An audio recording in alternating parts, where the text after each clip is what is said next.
Welcome to Money on Tap.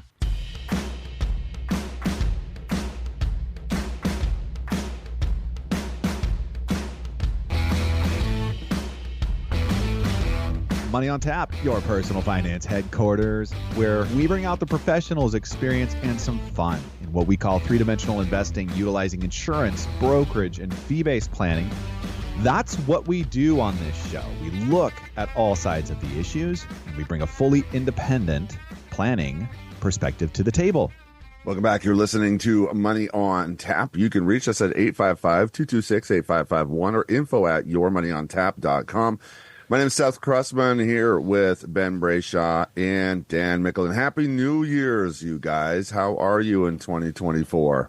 Just getting going, really. But, 23 was really just a terrific year. So I'm still kind of in that afterglow period, I think. Not quite ready for the transition, but I think this show is going to, help me get focused in on it and hopefully some of you listeners as well. I don't know about you guys, but, the new year comes and I'm like, I got this energy going. You guys know I do. I got this energy going. It's like I got a whole new start. There's something new to do, something to go after, something to conquer, something to make better, do differently. I don't know. I feel like, that's why I guess everyone signs up for a gym membership on January 1st. Feeling strong, right? Yeah, feeling like I got to get this done, So I don't know about you guys, but there's just this energy to the new year where you're like, but there's also like this lull right after Christmas. That lull, like right after Christmas, you're like, it's 12 months from now. It's 12 more months. Like, that's a long time. I remember it as a kid. That seemed like forever. But now it's like, sometimes I feel like I'm just checking off Christmases. Yeah, since my kids have been in grade school, I've noticed it differently. That's just like a weird week. That one between Christmas and New Year's, it's just a strange time. Just reminds me like COVID or something. You just kind of like you have PTSD, Dan? Disassociated from reality. Just like, what's going on here? Yeah. I'd say after a week like that, you're ready for some change. It's like you kind of get to the end of your wits with, the kids not doing anything, walking around the house being bored after playing with their new toys for 5 minutes or whatever. And, I'm ready. I'm ready for something new. I'm ready to launch. And that's what we're about to get into today on Money on Tap. And if you're new to Money on Tap, where did you find us? Are you listening to us on the podcast? Great. We appreciate the subscribe. Give us anywhere from 3 to 5 stars. No, I'm just kidding. Whatever you want to give us. If there's a review and you want to help us out, that would be awesome. And what else in that? Oh, yes. If you do that, please send us an email at info@yourmoneyontap, because what we'd like to do is send you something to just say thank you. And we've got a lot of fun stuff over here at Money on Tap, some gear, some giveaway stuff, and just want to just appreciate you for being a part of this community with us. And this, you know what? It's darn near a movement. It is. If you've been here with Money on Tap with us for a while, you're on it. You're doing stuff. You're engaging in your finances. You're improving and becoming a more successful investor. You're taking something with us through the week, and you're growing. And that's exciting for us here. And we love that you give us the place to do that with you. And, the least we can do is thank you and send you something out, just in appreciation. Also, with that, you can subscribe to our newsletter. If you haven't done that, it's a digital video that just kind of keeps you up to date and says, hey, here's what's going on right now in the current environment. That's all a part of you just sending that little love letter to us at info@yourmoneyontap.com. And if you don't want to be a part of that, then don't do it. That's fine too. We get it. But either way, glad you found us here on the radio, or if you're on radio, go find us on the podcast, subscribe. All that stuff to be said. We've got a show for you today where we're getting into, it's the new year. We're talking about the new you. What are you doing for you? But I want to say something with that is inside of these resolutions. How resolute are you in those? How can you become resolute in your resolutions? You're probably bringing forward some of the last ones from last year, the last 10 years. I don't know what those look like for you. Maybe you threw in the towel and were like, I'm living the dream every day, no matter what. That's the way I'm doing it. The question is, right, how can we start to move the needle and make some of these changes a little more permanent in our moving forward? Most people go to the gym, January 1 through 6, and maybe 2. It falls off. 2 through 6. It falls off exponentially from there until March. It's no more. what we're going to focus on today is kind of taking some steps in our finances and really making some of those improvements permanent for you. So I think I said that about 5 different ways. That's the way I usually speak. It's a little circular, redundant, but I want to make sure I captured each and every one of you that needed to hear it, however you need to hear it. With that, do we have anything else to add to that, gentlemen? It's good. I think you said it 5 ways well, Seth. 5 ways. 5. All right, good. I got all 5 of the love languages. Oh yeah, baby, here. good work. Except for the touch. I wasn't able to give you a hug this morning, Ben. I'm sorry. I will say, thank goodness.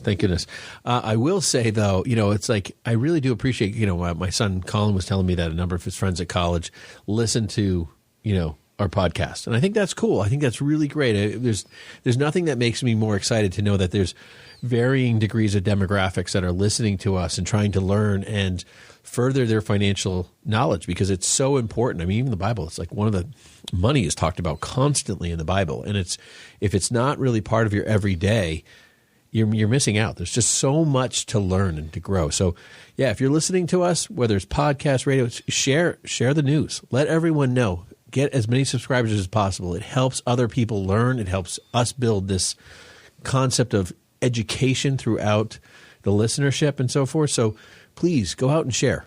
Ooh, that's a selfless thing to do. I'm with you on that. With that, it's time for Money in the News.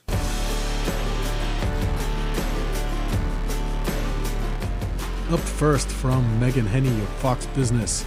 The U.S. national debt tops $34 trillion for the first time in history. And that's just a number that, it's just absolutely incredible that we have managed to run this country into the red by $34 trillion. Absolutely incredible. And to put it into perspective, just 4 decades ago, which is a long time, but the national debt at that point was $907 billion. Not even a trillion. Right. It's a different letter at the beginning. It's like a whole different magnitude of money, right? When you change that first letter, it's like things change quick. You just really went up the scale. I thought it was interesting that the interest in 2022, it goes from $475 billion to $1.4 trillion by 2032 in the next decade. So at some point in time during these next 5 or 6 years, the interest alone will be more than the national debt it was 40 years ago. Just the interest on the debt. I was like, holy smokes. it's just so hard to quantify what these numbers are. 2022 is 97% of our GDP. So that, to kind of frame that in terms of reference, it's like every dollar that every American produced, either through earnings or producing a product, is like if we literally just worked for the government for a full year and collected absolutely nothing, that's what it would take to get us out of our debt. 90 cents of every dollar? And 97% of GDP. 97 cents of every dollar. Right, yeah. Just to wipe out the debt. Just for the whole country, every single one of us, man, woman, and child, just cranking away for Uncle Sam. I think you should volunteer for that, Dan. I feel like I'm doing it anyway. But, I don't know where the other 300 million of us are, but, let's get on board, guys. Come on. Well, I think one thing is, for a whole New Year's show, we should encourage our Congress to get out of debt. That would be what I think our Congress should be resolute about their resolution. So, next up, Wall Street landlords create, quote, build-to-rent neighborhoods from scratch amid low housing stock. This is an article by Ariel Zilber. New York Post. New York Post. As I was reading the article, Dan, and Seth, I was kind of thinking about the idea that there's so many different generations that are moving from the apartments that want their own home, but they don't want the hassle of managing a house. And so there's this entire movement, and about 10% of homes, new construction being done, is build to rent, which is what the article points out, which is massive. But the idea that the investment class can invest in property, they can build it cheaper because they're building lots of homes on one lot for less money because they're doing them all at the same time. Tenants are usually of higher net worth because they want a home. And secondly, the properties are new, so it attracts a very specific tenant too. So it's really interesting that this development is going on in our industry, especially with the rising interest rates. And I think, some of the attraction here, as I was thinking through the investment side of this piece, some of the attraction to this is if you don't want to get into a high interest rate mortgage on a new house sold at top dollar, you might be able to rent a home for cheaper just because of that. There's a lot to be said inside of this that's just not said. And the demographics piece, who is it that's buying this out here and why? And when you take a look at the financials around a house, it's a long-term investment. I mean, really, it's around 5 years before you start turning any kind of a profit out in your primary residence is typically what the numbers shake out like. So if you're not even sure you're going to be around in 5 years because my job might move me XYZ, and that's very much a part of our conversation with most of our clients is they're working in tech and tech moves them, or they have opportunities to go and live different places. So why wouldn't I just kind of plug and play? I don't want to rent an apartment. And even then, the other demographic here, that the very high-end apartments that we have in some of our portfolios, people love it because it has pretty much all of the amenities, the beautiful pool, the beautiful, acreage, and the grass is all taken care of. It's all, plug and play. But maybe you just kind of outgrow that and you want a little different lifestyle. It offers all of those things to that percentage of the population, which is, it's a large and a growing demographic among us. It's a very different world from what we grew up in, or even, 15 years ago, where, the ideal was, I buy my house. I own my house. I stay here, community, and I'm plugged in. And that's just a changing part of the world we live in. Seth, I'm glad that you mentioned the 5-year thing, because we have been living in kind of this unusual scenario over the last few years of where people could buy property and just sell it a year or two later and make a crazy amount of money, because we've seen bump after bump after bump on real estate, because there's a lot of people who are moving out of the city saying, you know what? Well, I don't know if you remember, but years ago we did an article on how I think it was Gen Zers or millennials and all of that were just basically saying they never saw their parents make money on their home.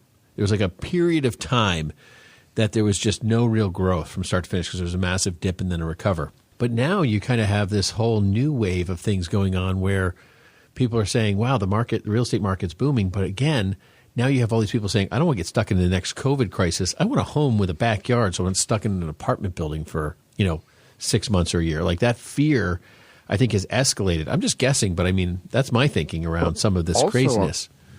Also, with that, as you're talking about that, I just completely forgot, how low housing inventory is, and how many times do we hear stories about people coming in with solid cash above asking offers just a couple of years ago? Yeah, it's like, how do I get into a home? I'm like, I want out of this situation I'm in, and I do want a newer home, or I just want a home. That's another attractive piece to it as well. Well, second homes are on the massive rise too. So, I mean, the second home can be that I have a condo and a house.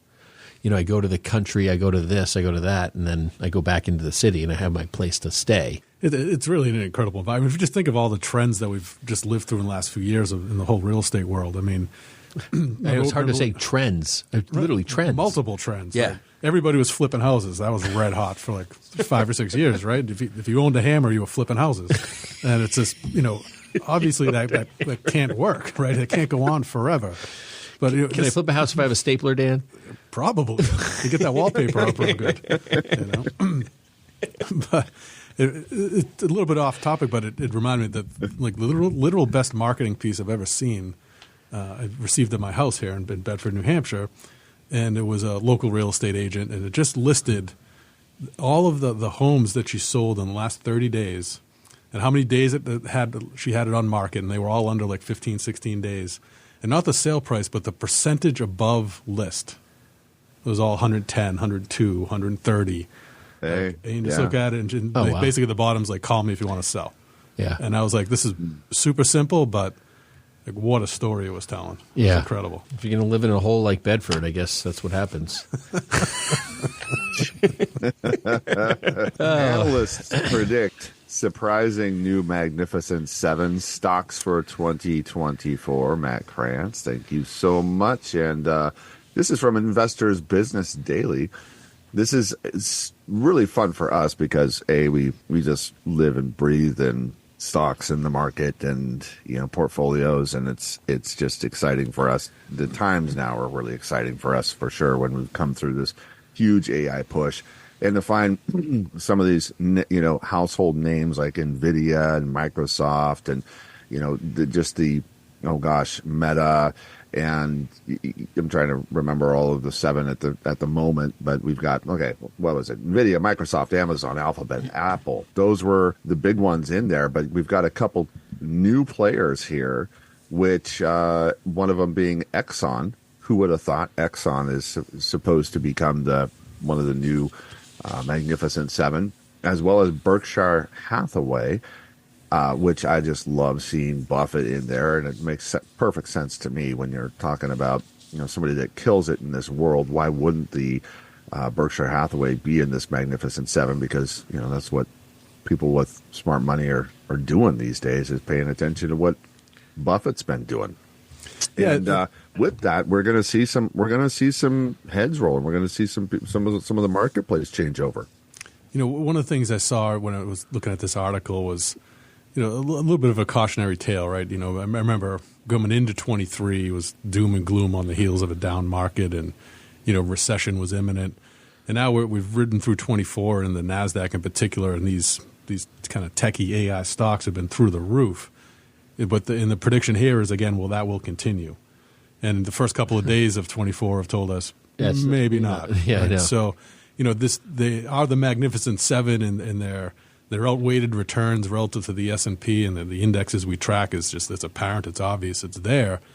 But, I read this a little bit more cautiously, saying some of these stories, I think, some of the AI wave has potentially crested, at least from a stock valuation. The technology is going to go on. How it changes our lives will continue to be the case. But exactly where the investable sweet spot in all that lies, I think, is yet to really shake out. And that's just kind of my thoughts around this Magnificent Seven. If you can buy and hold it for 20 years, I think you'd be fine. I think you could possibly lose, quite honestly, with all these things.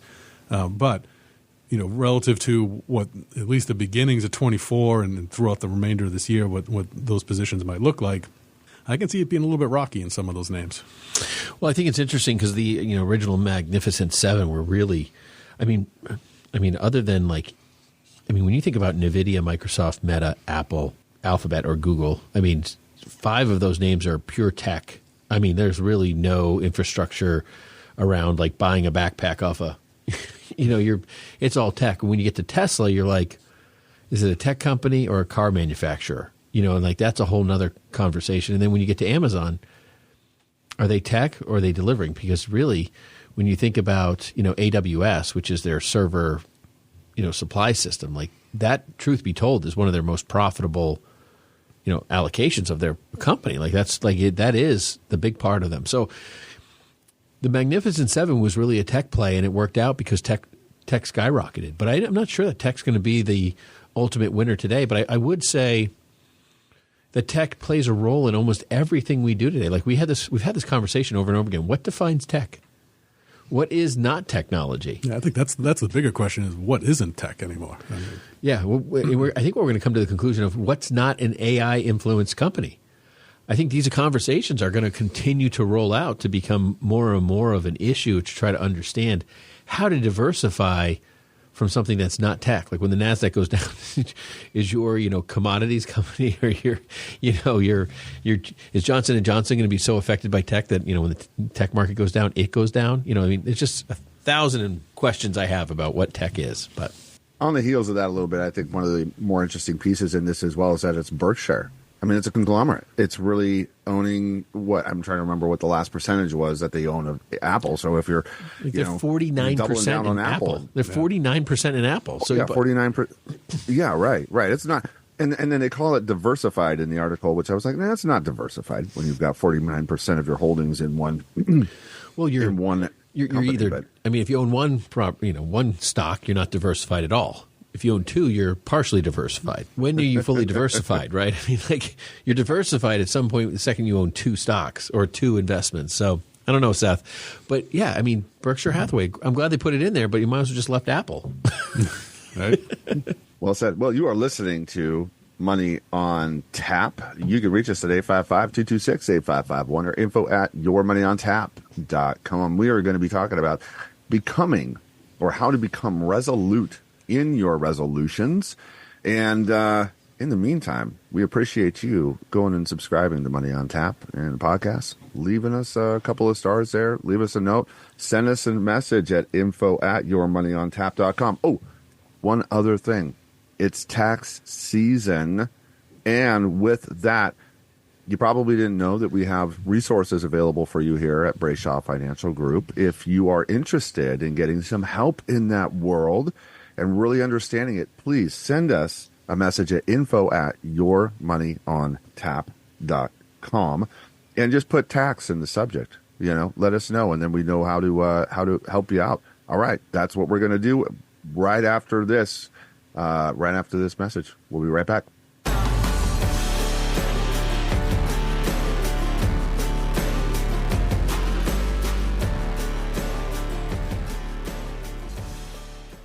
Hello, everyone. This is Dan Mickle on a Brayshaw Financial Group. Are you looking for professional guidance to kickstart your investing journey? Look no further. Brayshaw Financial Advisors are here to help. Our team of experts will provide you personalized advice tailored to your financial goals. Visit us at BrayshawFinancial.com today and schedule your free consultation. Brayshaw Financial, investing made easy. You can reach us at 855-226-8551 or email us at info@yourmoneyontap.com. And now, more Money on Tap with Ben, Seth, and Dan.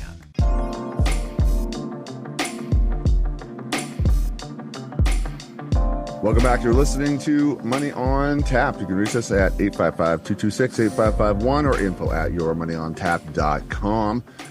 We're going to be getting into how to become more resolute in your resolutions. And with that, can you guess what the favorite or some of the favorites of New Year's resolutions are when it comes to finances? I bet you will never guess what the number one is.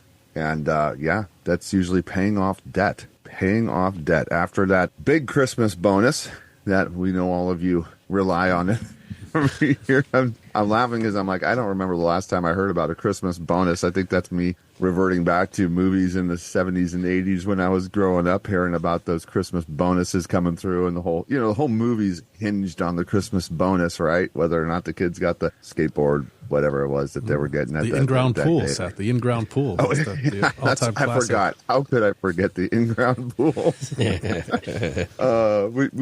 We know that's the way a lot of finances roll. Is Christmas comes through and it's like, well, here's the card. Here we go. And now Christmas is over, and we spend a lot of time focusing on trying to get rid of some of that debt that we've accumulated over the year. And that's a good one. That's a really good one. It's a healthy one for us to focus on first. I think being resolute in your resolutions, comes to a lot of different people in a lot of different ways. And I think you're right, Seth. Paying off debt is the number one checkbox that everyone wants to live by. I mean, and it's a great one. It's what everyone should focus and want to have. The best one is to be able to save, right? Like, so once you pay off the debt, like, how do you save? And there's a balance between those things, and people get kind of lost in the minutia, and it becomes a little overwhelming. I don't know about you guys, but when I start thinking about all the things I have to do financially, right? Like, hey, I'm a financial planner. I do this every day. We talk to people about financial management, but it doesn't mean that I'm not without the same conflicts that everyone else has. Like, I walk into Best Buy, it's like, oh, I want that one. Like I walk into a car dealership, oh, I like that one. And do you have it with all these extra bells and whistles? I mean, we all have those same conversations. And the truth is that, you really need to focus on what you can afford. Buy what you can afford. I mean, it's a truth to that. And so how do you determine some of those pieces? And I think the first thing is you want to get rid of or reduce your debt. There's also good debt and there's bad debt, right? And there's also ways to manage debt. So as you're kind of going through this process, some people are like, I really want to pay off my house. Well, that's a wonderful goal. But if you get to retirement and your house is paid off and you have no other assets, then you may have, shot yourself in the foot, especially today when your interest rate on your house might be 2 or 3%. I mean, if you can we had this conversation with somebody just the other day. Yeah. If your interest rate's 2 or 3% and you're paying extra money down on your mortgage every month, that sounds awesome. That sounds so financially wonderful. But the truth is if you put that extra few $1,000s away in a savings account or money market at 5%, it seems normal to me to think if I can make 5 and it's only going to cost me 3, I'm netting 2%. That seems like simple math, but for a lot of people, that's not really that obvious. And I think we take that for granted because we're financial planners, and it seems like, I'm going to pause for a minute. When we had the conversation with a person, they were like, that seems so small. That seems like such a small thing to talk about in kind of the conversation. And it was like, when you're making adjustments to life, you don't just turn the wheel of the car a full 90 degrees in an instantaneous second. You start making we talk about all the different adjustments. It sounds little, but it's really big because when you multiply 2% over 30 years, right, Dan? I mean, 5% in a risk-free, quote, air quotes going on there, investment at the bank.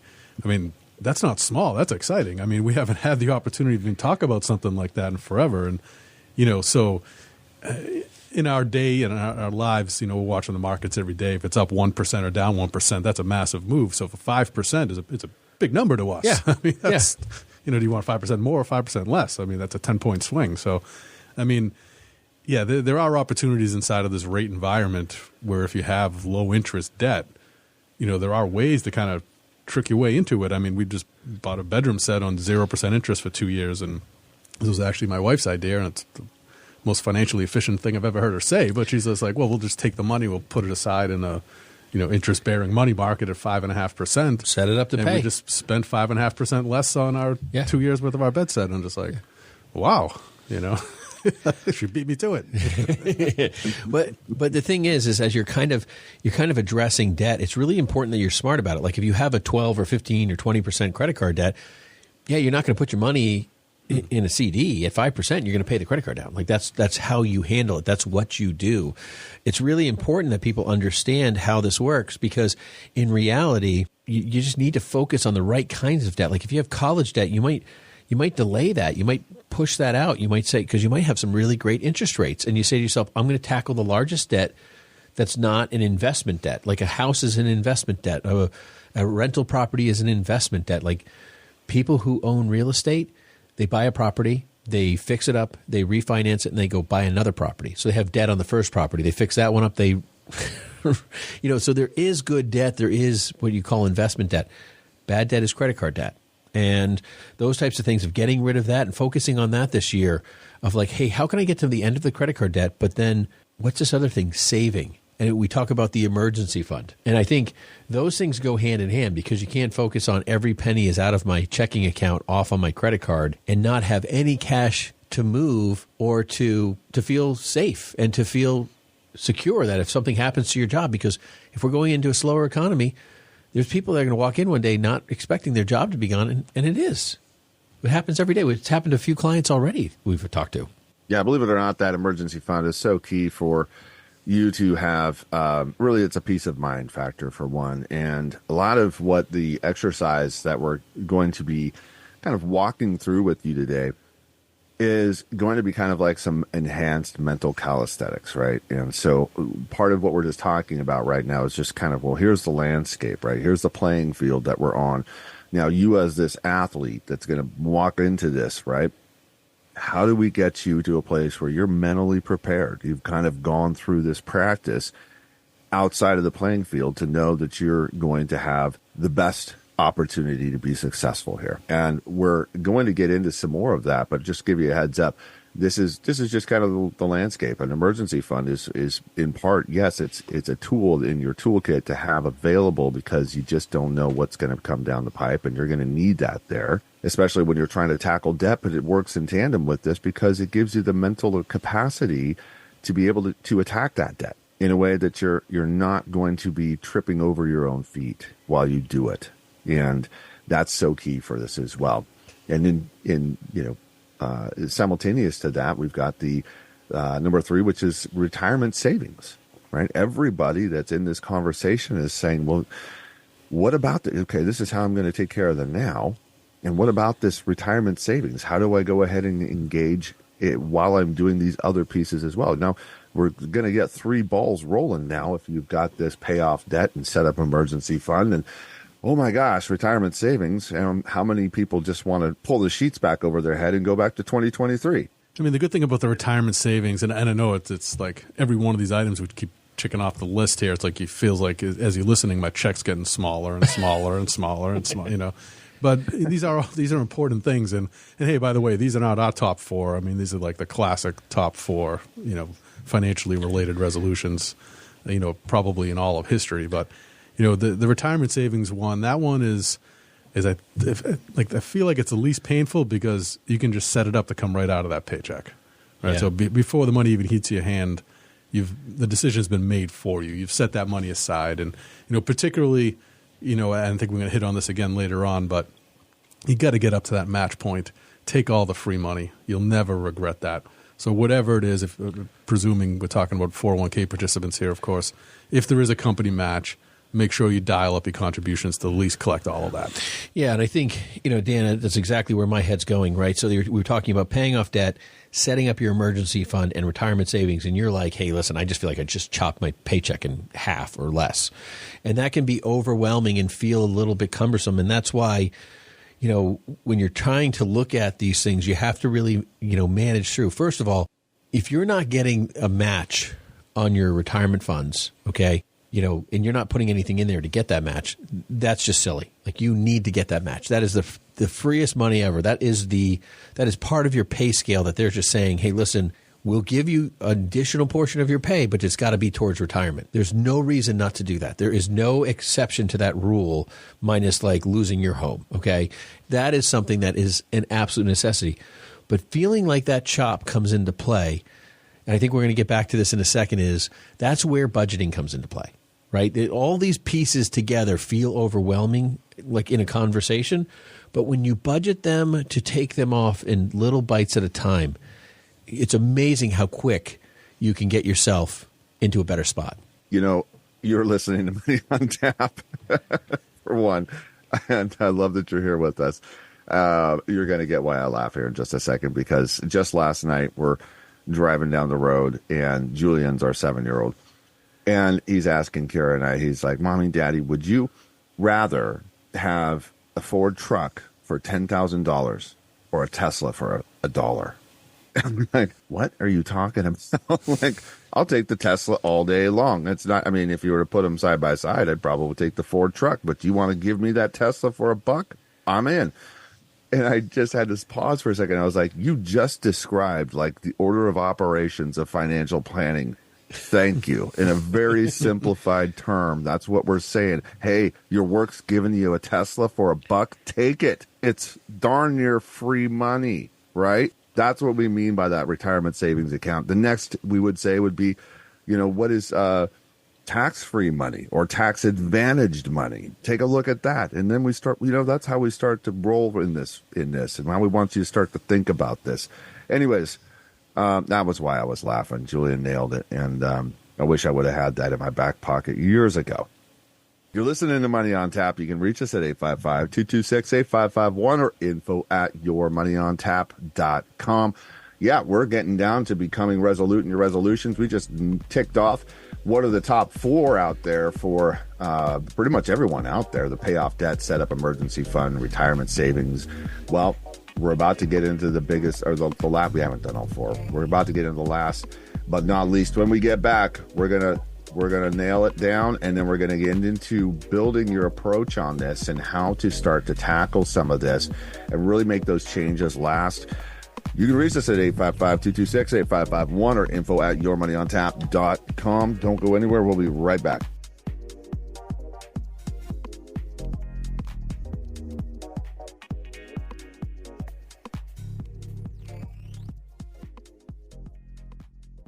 Hey guys, Seth Cressman with Brayshaw Financial Group. Are you ready to take control of your financial future? Look no further than Brayshaw Financial Group. Our team of experienced advisors is dedicated to helping beginners like you build wealth through smart investing strategies. Visit BrayshawFinancial.com today and start your journey towards financial independence. Brayshaw Financial Group, your partner in wealth creation.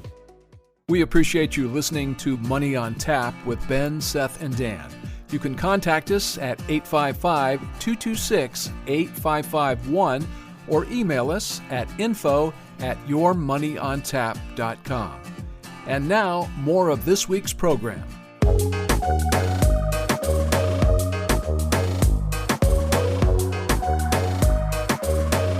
Welcome back. You're listening to Money on Tap. You can reach us at 855-226-8551 or info@yourmoneyontap.com. As I promised, we will get into the final four, the fourth of our favorites among the financial resolutions, and that's budget. That must be done. Basically, it's an all-time favorite, of course, is like we've got to get a budget. And with that, what better to get you going in the right direction than getting your taxes on track? So many people out there, when we're talking about financial planning, we're like, okay, so let's take a look at the taxes, because everything runs through the taxes. And when we're talking about the taxes, guess what? We're talking about the budget. And it's just a hand-in-hand process. And so we want to just make sure that if you have questions about your taxes, if you are in this place where you're like, hey, 2024, I need to be more, right? We've talked about that. Let's go ahead and get that on track. Go ahead and get a hold of us at info@yourmoneyontap.com. In the subject, put taxes there. That way we know where we're talking about and where to go. And we're going to get back in touch with you, and we're going to get that ball rolling for you to make sure that your taxes are in alignment with that budget that you've really dreamt of staying on top of, keeping in line, understanding how is it accomplishing these other three pieces of pay off your debt, set up emergency fund, and your retirement savings. But we're going to take a new approach in this, okay? We're going to get into a new approach with you around being successful in your investing and really tackling what are your goals. Seth, the process of financial planning and taking on a new approach is really just charting the path to realize those goals you're talking about. One of the things that's really missed in the conversation, right? We've talked about paying off debt, setting up an emergency fund, retirement savings, budgeting. Like these are like the four pillars or some crazy, sounds good acronym or what. I don't know, something that sounds good because those are important, but those are not all of them, right? I mean, we've done shows where we've listed, a litany of things you should do in your resolution process to be a better financial steward. This is the issue. You don't know how well or how poor you are doing in any of these, or all the different variants inside all of these that are relevant or irrelevant to you. And as a listener, you're probably saying to yourself, these all sound good and everything. I should probably pay some debt, and I should save more, and I should do this. But you really don't know how to do it. The vast majority of people don't know how to do it. Matter of fact, I was reading an article regarding Gen Zers, and 41% said that what was important to them this year, we should learn from the Gen Zers, because Gen Xers, baby boomers don't have budgets most of the time. There's just so many people out there that don't believe by a budget, but the Gen Zers, 41% said we want to live by a budget in 2024, like to the T, not like partially, not whatever, like a hard, firm budget. But how do you get there? Like all our listeners of all the demographics, how do you get there? What's this new approach? What I can't really describe to people is that you're sitting down with somebody who's an expert in financial planning, anybody that's a real expert, and they'll listen to your story. They'll listen to your emotions. They know how you feel, and they start to understand you and what you're trying to accomplish. And what they do is they literally extract from you all of the important issues. And somebody who's a good listener will start to, line out the scenarios of what you're trying to accomplish, and they start to try to find the flaws in how you're actually doing things, right? Because no one's perfect at anything. So if there's people with, we have people walk in and I'm the best, this, that, and the other thing. Well, then why are you here? That's okay. But everyone has flaws. Like Dan, how many times do I show you my portfolio? I'm like, hey, Dan, what do you see that I don't see? Right. I mean, I'm a professional. This is what I do for a living, but I'm also trying to make sure I'm not blinded by my own pride, or don't want to sell a stock that might be underwater that I think is really going to come back because I don't want to say I lost money and so like all of these different things. But as you're extracting that data from somebody and you're translating those emotions into a really core understanding of what they're trying to accomplish, and then you're starting to sit down and say, hey, this is what you could do better. Like, maybe you're not matching your 401k. That's just a blip on the radar screen for us. That's not even a priority. Like that's something we'll notice automatically. It's like starting your car. You stick your key in and you don't remember doing it. You know what I mean? Or you push the button and you don't remember. Like how many of us recall starting your car this morning? You really don't. Or pushing on the gas pedal the entire ride to work. Like these are things that we have that are automatics. And as you're trying to extract that stuff, that's when your new approach reveals all your goals that you're trying to accomplish. And then all of a sudden, you can start crafting everything to line up for what you're trying to accomplish. Your investments fit the goals and the direction, the time horizon. What is it? Like, what risk am I willing to take to make this money? Like, maybe it's a CD at the bank and we say, hey, listen, you're solved. Go find the best bank you can. Whatever that story is, that's really the approach that if you take that in 2024 and then compile that with all the taxes that need to be done, right? Like you have all these taxes, make this first quarter your time to realize your goals, put your taxes in line, establish all of the pieces you need to do to articulate your financial plan, your full retirement today. Give us a call. Like, this is what we do. Yeah, sometimes, when we meet with people, you're right, emotions fill the room. And, I think of another conversation we had where people are spending down money in their accounts, their household accounts, and it seemed as though they're just grabbing from the largest one and spending that first without any consideration to, is this qualified? Is this non-qualified? Is this a Roth account? They're spending IRA money when they're contributing to the 401k at the same time. And this kind of like disjointed circular spend mode that's going on when, not the same conversation as a budget, but the same conversation as sitting down with a plan or someone who knows kind of what's best, even from a very simple perspective like that, can make all the difference in the world, particularly in the tax picture. So there's lots of things you can glean from a conversation with professionals like us here at Brayshaw Financial and others out there, that when you're trying to set yourself off on the right foot for this year, take the time to have that conversation, spend a couple minutes on a budget, bring it in, bring your goals in, have your priorities be understood, and help someone kind of cut the path for you and give you clear access to success. I mean, I'd like to say that, a meeting with us is an hour. We actually tell people all the time, it'll be about an hour. We book 2 hours for every client or prospect meeting with somebody because it is literally a conversation. I love how you say that, Dan. It's just natural. It's a conversation because that conversation just reveals so much about you and who you are.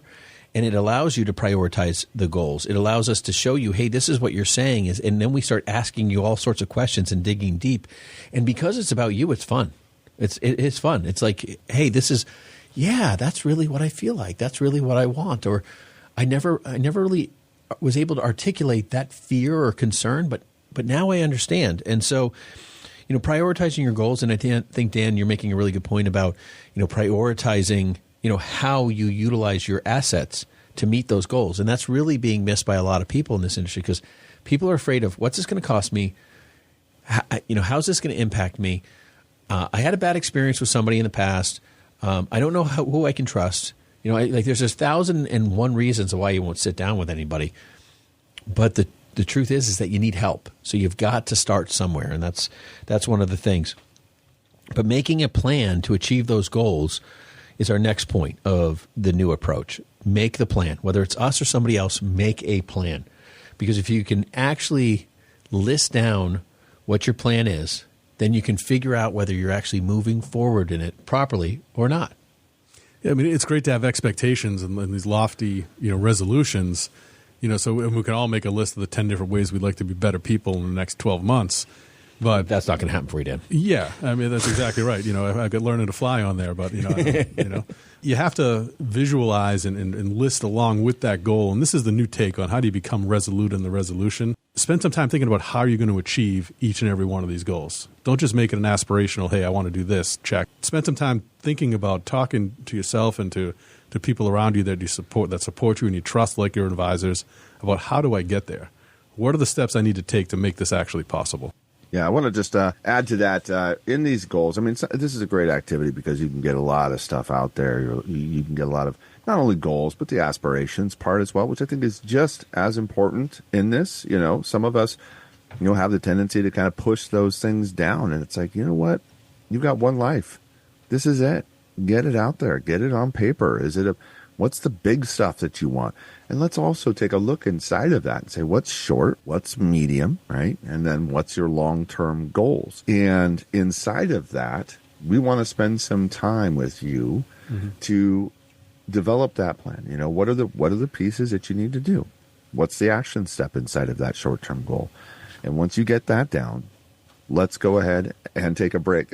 And we'll come back with more Money on Tap for you. We got to do it. I know, but it's happening right now. You can reach us at 855-226-8551 or info@yourmoneyontap.com. And we also just want to say, hey, thanks for subscribing to the podcast. We are very appreciative. And when you do that, send us a note at info@yourmoneyontap.com. Just hit subscribe.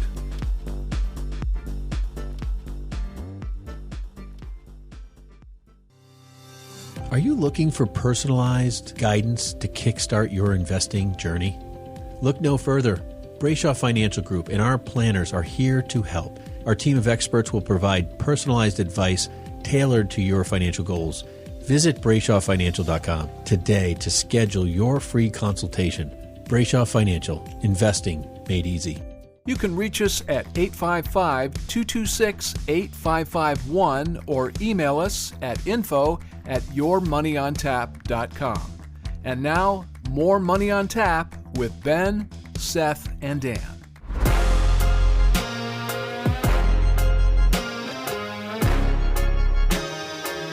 Welcome back. You're listening to Money on Tap. You can reach us at 855-226-8551 or info@yourmoneyontap.com. Just a quick thanks to those of you that have already gone over and subscribed to the podcast. It's a huge help for us to just get that word out. Hey, that's part of our New Year's goals that we have here at Money on Tap. It's like we just really want to reach out to people and help people with their finances. And the more that you're willing to partner with us on that, thank you. It gets good information into people's hands that need to hear it. And this is a show for you. What we're about to talk about, you need to hear, because guess what? We're going to talk about a mind trap here that so many of us get into. Okay, one of the things I want to talk about here, first and foremost, is we just talked about short, medium, long-term goals, right? Okay, so let's reflect a little bit on that. Let's create some deeper motivation, okay, some real meaning and purpose. It's hard for a lot of us to kind of get into that emotion part of these things. You know, it's like, well, you know, I'm going to feel whatever. I'm going to accomplish whatever those things are. Try to spend a little bit of time with that. Okay, these are building blocks. And as you're building, you really have to pay attention to some of these keystones or cornerstones. There's significance and value in you tying these parts of you together. All right. Now, I'm going to relate this back into that athlete that's getting on the field again. Okay. So field setup, you've got these goals out here you want to accomplish. You know the game. You, believe it or not, have already been rehearsing this game in your mind, whether you want to or not. It's happening. Now, what we're going to be doing for you here is helping you to attach success in what you're thinking about and how you're feeling about these goals on a regular basis as you take that action towards these goals. So get those intention, get the thoughts, get the purpose in and around that, and think about what that successful outcome looks like for you. Okay?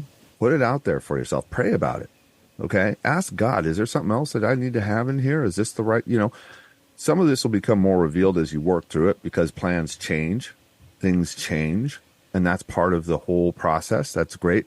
But what we want to start to do is engage that positive feedback loop for you, because that one that you've been using over here where you've been doing nothing and worrying about it all the time, that's the negative one. You got to get out of that cycle. So this is the process to help you to get out of that. Now, we're going to move on to some action. I just wanted to take some time with that little piece there. It's significant. Don't miss it. Don't skip it. Do it. It's going to make a world of difference, and it will actually accelerate the success that you start to experience in this. I think the easiest way to say some of that, Seth, is, and I think what you're trying to say on some level is stop winging it, Whoa. Right? I mean, Yeah. Seriously, you're not a star athlete. You walk on the court and, start shooting the basketball without having warmed up in the beginning of the game. I mean, everyone warms up. Everyone has a plan. Every coach has an idea of what they're going to do. A professional coach, what the objective of the game is. They know the other opponent. They've studied this. They've prepared. Now they're ready to launch. Now we're ready to play. We're ready to put our best on the court. We're ready to put our best on the field. Like, people don't go out haphazardly when they're trying to do something professional. And if you're taking your finances as something as less as than putting your best on the field each and every time, how are you possibly hoping to be really successful? I mean, even some of the greatest companies in the world, lose money in the investment marketplace, and you think you're going to do it haphazardly. So misguided by our industry of like, well, just set it and forget it. I mean, that's winging it, you know? And so I think that's really where it comes down to. I think one of the things that we have connected with, in a term that a lot of financial professionals have on some level, is the concept of buckets. And, you know, buckets can be used in a lot of different illustrative ways. Sometimes people talk about buckets of money or this, that, and the other thing. But one of the ways to think about your money, and I liked this phrase, I wish I had coined it, but I didn't, is the idea of having three buckets of money. You have your liquidity, your longevity, and your legacy. And I think what's really great about that phrase is it speaks to the various time horizons and the very intentional nature of each of those buckets. Like, it's a very three-dimensional phrase. I'm going to say that again: liquidity, longevity, and legacy. I mean, it gives purpose, it gives meaning, it gives intent to the concept of money. I love that, Dan. Oh, it's a great way to approach it, and you know, to break it down, you know, simpler for people. You know, the liquidity bucket needs to be something that's low risk in this environment, earning a great rate that's easily achievable, and it's accessible. Right, it's there for you. You set it aside for a purpose. To your point, Seth, it's something that you've envisioned that this money is meant for. Right, so you're not just stuffing it aside; you're putting it aside with a purpose, and you're keeping it liquid. So understanding that the day in which you're going to need that money to realize that dream is coming up soon. Then you get your longevity bucket, and now we're talking more about retirement planning, right? Things are going to be in that, you know, 5 to 10 to 20 year time horizon. So this is money that's set aside. It has a grander purpose in mind. It's not a quick expenditure. It's the money that's going to sustain you for a period of time, and that's where you move up the risk scale a little bit. Now we're talking about a balanced portfolio, a mix of equities and bonds. You need some of that upside performance. You need to capture the market here. So you do need to take on a little bit of risk at the very least. Even retirement and that, you know, longevity story has its liquidity, its own liquidity story, and its own legacy story. And each of these things have each of their own stories inside that. So like when I think about liquidity, I think about liquidity never ends. So it's going to have its own longevity, its own legacy. You're going to leave it. You need to prepare each of these steps within each of those steps. I don't know if that three-dimensional thought really brings some clarity to it, but liquidity, longevity, and legacy. And that legacy piece is really understanding a lot of different pieces to finances, because it's not just the money, but you need to understand how your money is going to be left to people or organizations, or how you're going to mitigate taxes depending on your net worth, and all of these different pieces. But then it gets into the concept of estate planning and will preparation and trust preparation and power of attorneys and healthcare directives. And it's very complex. And I make this call out one last time to our listeners. You know, if you don't have a planner, you haven't sat down with somebody and really pulled out what those goals are, what that is, this quarter right now, sit down with us, no charge, get your 1 hour consultation with us, whatever. Figure out what those goals are. Take them home. Do what you want with them. Figure it out for yourself. Get your tax planning concepts in place. Sit with us for that. Talk to somebody who handles estate planning that's connected with our office. We have lots of different connections in that space. Just put it together this quarter. Do it this quarter. This quarter alone, no charge. Sit down with us for an hour. Figure it out. No obligation. That's so good. That is so good to start 2024 with this in your back pocket. You've got an action plan. You've got an approach now that's going to be successful for you, moving the needle, moving the dial. And we're so glad to be able to partner with you here at Money on Tap at Brayshaw Financial Group. Guess what? I just realized so many people don't even know how to share. We're asking you to, help us share and get Money on Tap out. Give us a call at 855-226-8551. If you're just like, I'm not sure how to share this. I've got somebody that I really love to send this episode to and have, bless them with this information, then just give us a call. We're happy to help you in every way we possibly can. That's what we're here to do. Now, with that, taxes, we've talked about this. We got to get back into the loop with you on this. If that's you and you're looking for some help to make sure your taxes are in line with your vision and your goals and your all of those things coming together for this financial plan and this 2024, send us an email at info@yourmoneyontap.com. put taxes in the subject line, or just give us a call, 855-226-8551. I cannot wait to just knock it out of the park with you guys this year, and just keep checking those boxes and moving forward and be successful in your investing. We'll see you here next week at Money on Tap. The views expressed are not necessarily the opinion of this radio station and should not be construed directly or indirectly as an offer to buy or sell any securities mentioned herein. Investing is subject to risks, including loss of principal invested. No strategy, product, material, or tool mentioned can assure a profit nor protect against loss. Please note that individual situations can vary. Therefore, the information, products, materials, or tools mentioned should be relied upon when coordinated with individual professional advice. Past performance is not a guarantee of future results. This show may be subsidized in whole or in part by a product sponsor or issuer. Securities and advisory services offered through SagePoint Financial Incorporated, member FINRA SIPC, and a registered investment advisor. All other services offered through Brayshaw Financial Group LLC are independent of SagePoint Financial. SagePoint Financial and Brayshaw Financial Group do not provide tax or legal advice. Main office is located at 116 South River Road, Bedford, New Hampshire, 03110, and can be reached at toll-free 855-226-8551. Well, bye.